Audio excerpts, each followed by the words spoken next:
मुद मंगल में साधु समाज, सत्संग प्रेमी महानुभाव, माताओं एवं बहनों,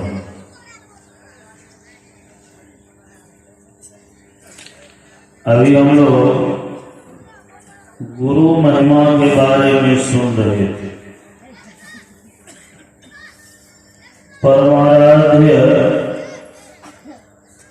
सद्गुरु महाराज गुरु की महिमा के बारे में बताते हुए कहते हैं, बिना गुरु की कृपा पाए नहीं जीवन उधारा। बिना गुरु ज्ञान का, बिना गुरु की कृपा को प्राप्त किए इस मनुष्य जीवन का उद्धार होने वाला नहीं है। गुरु ज्ञान के अभाव में, गुरु के बताए हुए युक्ति के बिना हम कुछ भी करते हैं। भगवान की भक्ति यदि करते हैं, कोई व्रत करते हैं, कोई पूजा, कोई अनुष्ठान करते हैं, यदि गुरु की युक्ति के बिना करते हैं तो उससे कुछ फायदा होने वाला नहीं, कुछ मिलने वाला नहीं। क्योंकि बिहार राज्य के अंदर सहरसा जिला में एक संत हुए हैं, गोसाई लक्ष्मीपति जी महाराज। वे कहते हैं, बिनु गुरु जप तप दान व्यर्थ व्रत तीर्थ फल नहीं दाता। लक्ष्मीपति नहीं सिद्ध गुरु बिनु वृथा जीव जल जाता। बिना गुरु ज्ञान के जप तप नेम व्रत सब बेकार है। बिना गुरु ज्ञान के यदि हम भक्ति भी कर रहे हैं तो वो भक्ति मुक्ति देने वाला है। हम आप समझ सकते हैं कि जीवन में गुरु की कितनी बड़ी आवश्यकता है। परमाराध्य सद्गुरु महाराज ने एक जगह और लिखा है, गुरु दाता दयाल वह काटे यम जाए। कैसे होते हैं गुरु? गुरु कितने दयालु होते हैं, यम के जाल से भी हमें मुक्त कर देते हैं। जीवन में यदि गुरु नहीं हो तो हम तो जन्मों जन्मों से अंधकार में पड़े हुए ही हैं। हम तो जन्मों जन्मों से मृत्यु के मुख में पड़े हुए ही हैं। जन्मों जन्मों से सत्य स्वरूप परमात्मा का बोध नहीं होने के कारण इसी असत्य संसार को सत्य मान करके हम दुख भोग रहे हैं। इन सारे कष्टों से त्राण दिलाने वाले एक सद्गुरु। हम लोग बचपन में संस्कृत का एक श्लोक पढ़ते थे, असतो मां सद्गमय तमसो मां ज्योतिर्गमय मृत्योर मां अमृतम गमय। गुरु क्या कहते हैं? जन्मों जन्मों से जो हम इसी असत्य संसार को सत्य मान बैठे हैं, इस झूठे संसार से त्राण दिला करके सत्य स्वरूप परमात्मा का बोध करा के कहां पहुंचा देते हैं।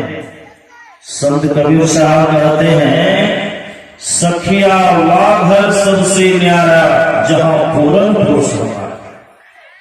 जिस पर ब्रह्म पूर्ण ब्रह्म की हम संतान हैं, सद्गुरु की कृपा यदि भक्त पर हो जाए तो वह पूर्ण पुरुष। पूर्ण पुरुष का मतलब क्या है? जिनका अस्तित्व भूत भविष्य वर्तमान तीनों काल में एक समान, वही पूर्ण है। और जिसमें कमी बेसी होते रहता है वह पूर्ण नहीं है। एक सद्गुरु ही ऐसे हैं, एक ईश्वर की ही सत्ता ऐसी है जो एक समान रहता है। ऐसे परमात्मा की हम आप संतान हैं और सद्गुरु अपनी युक्ति से उस पूर्ण पुरुष के पास पहुंचा करके इस जीव का कल्याण कर देते। कोई दुख नहीं चाहता, कोई अशांति नहीं चाहता है, कोई टेंशन में रहना नहीं चाहता है। हर एक मनुष्य को कौन कहे, पशु पक्षी कीट पतंग भी सुख चाहते, लेकिन सुख मिलेगा कैसे? जीवन में यदि सद्गुरु की कृपा नहीं हो तो जीव को सुख मिलने वाला नहीं। यहाँ पर जो ये 2 दिन के लिए संत मत सत्संग की ज्ञान गंगा बहाई गई है, इस सत्संग को कराने के पीछे क्या कारण है? बिना कारण के कोई कार्य नहीं होता।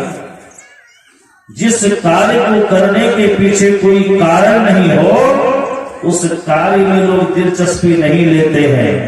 आजकल किसी से कहिए 1 घंटे का समय दीजिए, लोग कहेंगे कि समय नहीं है।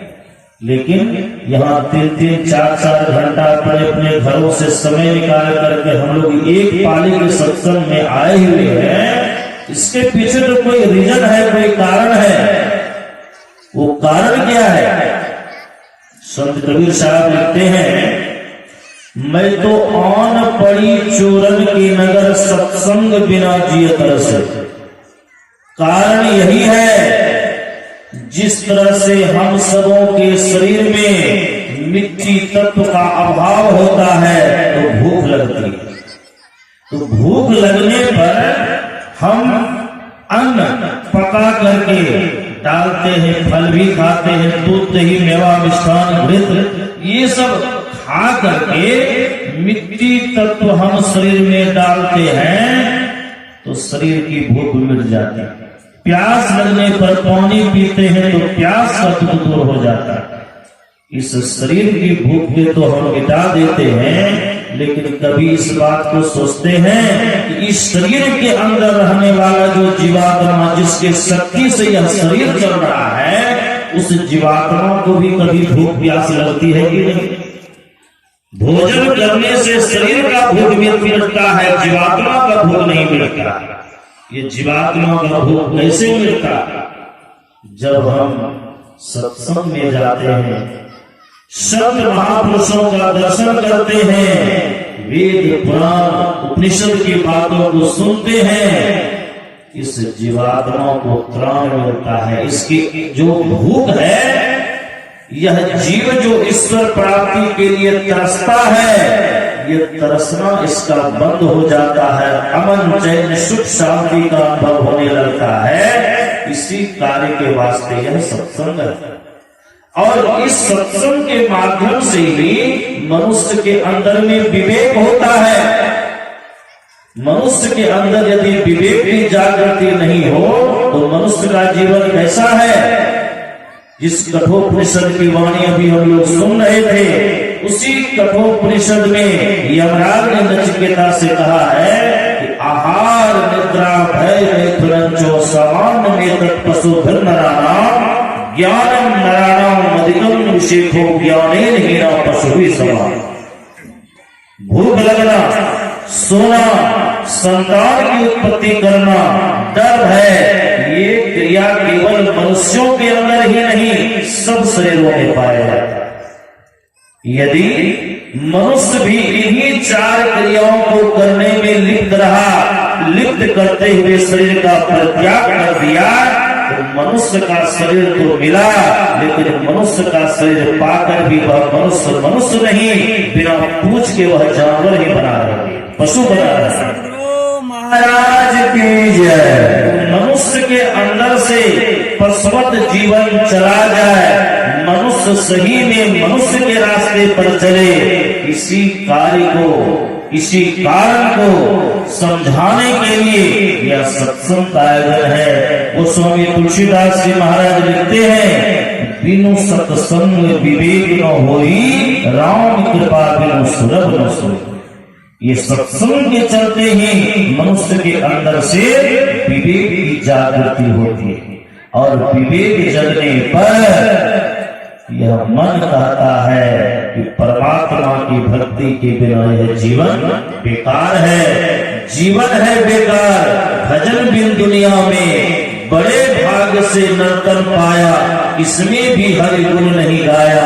किया प्रभु से प्यार भजन बिन दुनिया में, जीवन है बेकार भजन बिन दुनिया में। श्री सद्गुरु के शरण में आओ, अपना जीवन सफल बनाओ, तब होगा उद्धार। भजन बिन दुनिया में, जीवन है बेकार भजन बिन दुनिया में। गुरु ज्ञान के बिना जीवन बेकार है, इसीलिए निहारो यारो गुरु मूर्ति की ओर। सद सिमरन स्वामी कहते हैं, निहारो यारो गुरु मूर्ति की ओर। गुरु मूर्ति सूरति बिच निरखो, तब उर होत इंजोर। निहारो यारो गुरु मूर्ति की ओर।